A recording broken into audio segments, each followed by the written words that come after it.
So this is going to be a movie review. This one's called The Gospel According to St. Matthew. And this is another Pasolini flick, but it's from 1964, so it's in black and white. And it's a good movie. It kind of reminded me of Moses the Lawgiver with Burt Lancaster. I'm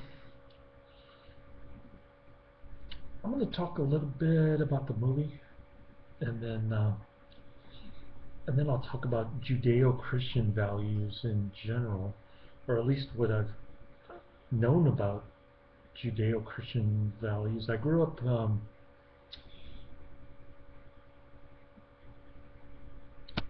in the 80s with Catholic grandfather. He sort of took me under his wing for many years, and actually even during the 70s, I guess. So I was forced to read the Bible. Well, you can't really force somebody to read it, but I read about Noah's Ark and that kind of stuff. It was like a picture book, kid's Bible. And then he would send me to catechism. They would talk about leprosy, how it was kind of like AIDS is today, and it was very contagious.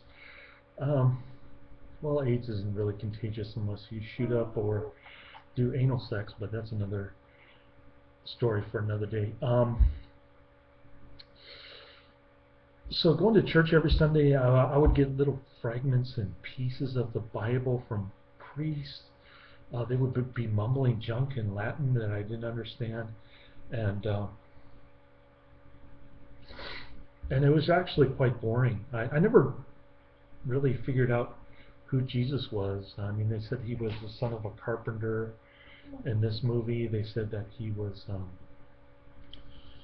the Holy Ghost. They said that he was the son of David. I guess Joseph adopted him, so he's also the son of Joseph, technically.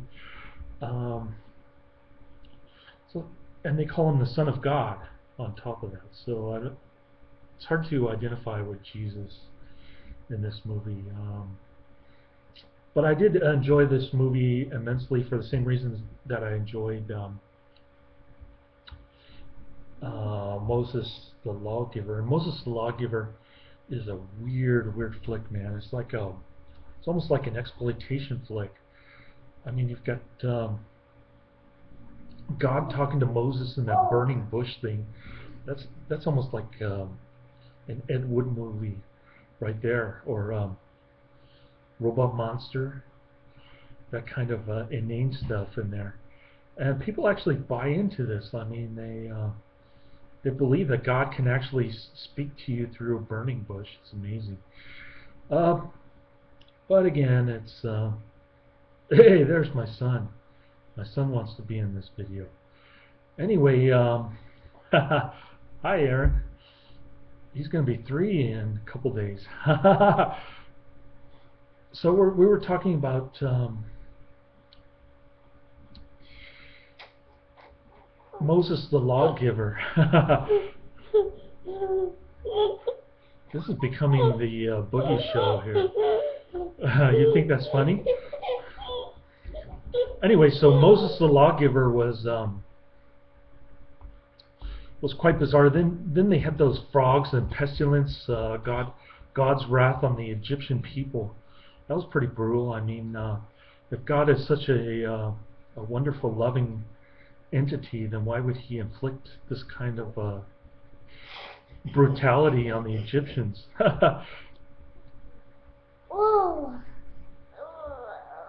That's a good point for atheists to use, right? And then the blood and the river, that was pretty bizarre, as well as the gold bull that got melted.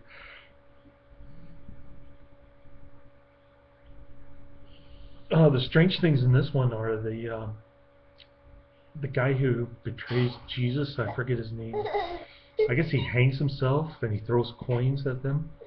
The whole mythology around the Virgin Mary is bizarre. I mean, how did she get pregnant with the Holy Ghost? That's never explained, especially since she's a virgin. I guess her uterus was fertilized with something other than spermazoa, right, Book? Oh, you think that's funny? Yeah, Christianity is funny, isn't it?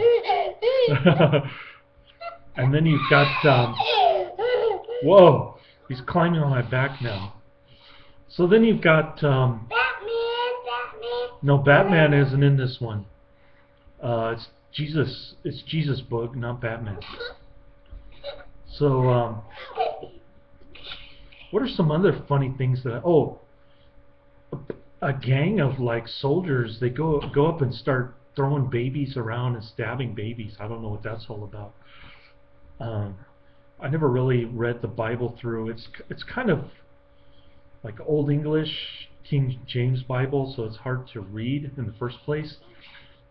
And it's not that interesting, really. I mean, if they talk more about Roman culture, Tiberius, and King Herod, that would have been more interesting. But instead, the Bible is focused mostly on Yahweh and Jesus, mostly, who are fundamentally uninteresting characters. But this story is quite good. It's by Pasolini, the communist, atheist, homosexual dude.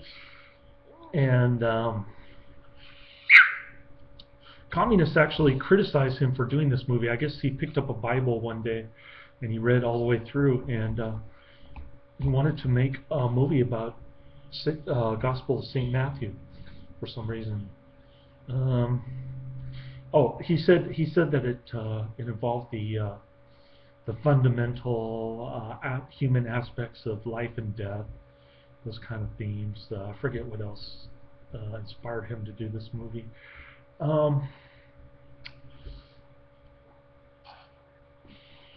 The crucifixion scene is bizarre. The costumes are quite strange and primitive.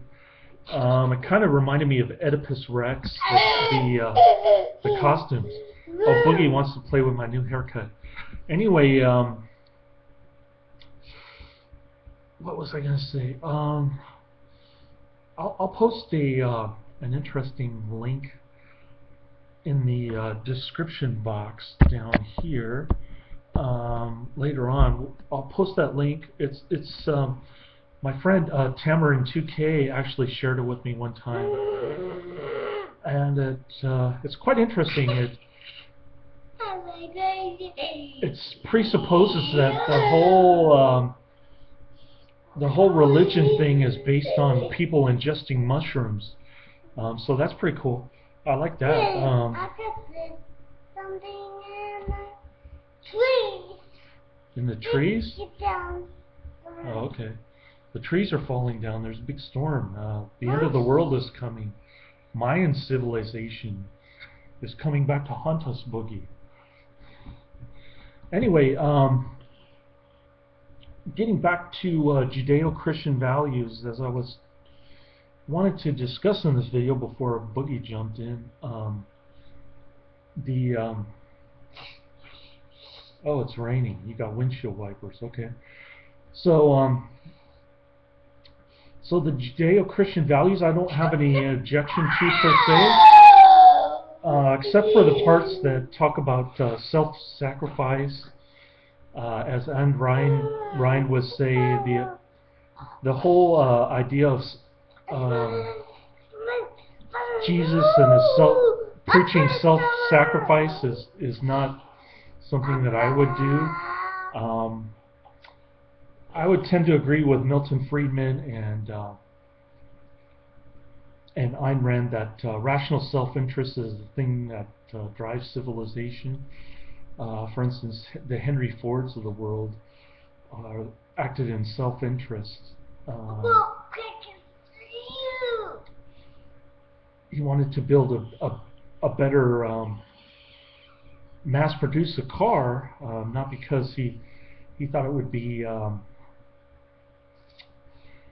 good for civilization necessarily, but because he wanted to make money at it, I guess. Which is fine. I mean,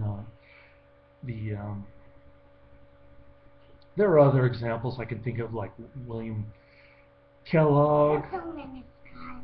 There was all kinds of entrepreneurs. Vanderbilt. Yeah, these are the guys who drove American civilization, not Jesus Christ or anybody. Although probably Jesus was, I shouldn't say Jesus Christ, Jesus the carpenter. Jesus probably had a big influence on Mozart and Bach, and those two individuals are played up quite a bit in the musical score. So that was pretty cool. I don't like how Judeo-Christians values are antithetical to the pagan Roman free sexuality, homosexuality, that kind of Roman orgy, that kind of stuff. But that's probably why Nietzsche was against it too. Yeah, Superman, Nietzsche. Anyway, Batman too. Anyway, those are the things that I dislike about Judeo-Christian values. There are some good things to come out of it. As I mentioned, Bach and Mozart were probably inspired by Judeo-Christian values. The whole Bible and the church, whatever.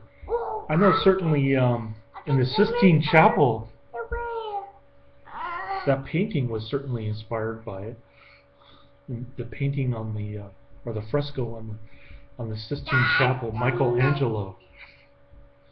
Yeah, so those are that's a good thing. I don't necessarily discount religion or Jesus in that regard, but because he certainly did inspire some people later on during the Renaissance. What else good about Christian values, Boogie? Oh yeah, thou shalt not steal. I don't have an objection to that commandment. That's almost like a libertarian commandment of non-aggression, right, Book? The thou shalt not covet. I saw an essay by I forget the name of the guy, but he says thou shalt not covet is libertarian value against the welfare state. I don't really buy into that argument. If you covet something, it doesn't follow that you're going to steal it from your neighbor. That's sort of a non sequitur. But so it's not really corollary of thou shalt not steal. But that's just my opinion. I mean, the thing that distinguishes thou shalt not steal from thou shalt not covet is, I guess, the difference between right and wrong. I mean, if you're older than this guy, you know the difference between right and wrong, that stealing is wrong. So why would you, even if you coveted something really bad like your neighbor's car or something, it doesn't follow that you go out and steal it from him. So that's about it. I just wanted to add that. So I gave this one 5 stars on Netflix. I enjoyed it more as a story, as a mythology, rather than as a religious movie. Plus, it was pretty cool that the dude hanging himself from the tree, and the baby's getting brutalized. That was pretty shocking for 1964. Baby's crying. Yeah, baby's crying. And so yeah, we watched it in black and white. Boogie wasn't really paying attention. He was kind of playing with his toys. Oh, Itsy Bitsy Spider. And so Barry J. Gillis came down from Edmonton. Ooh.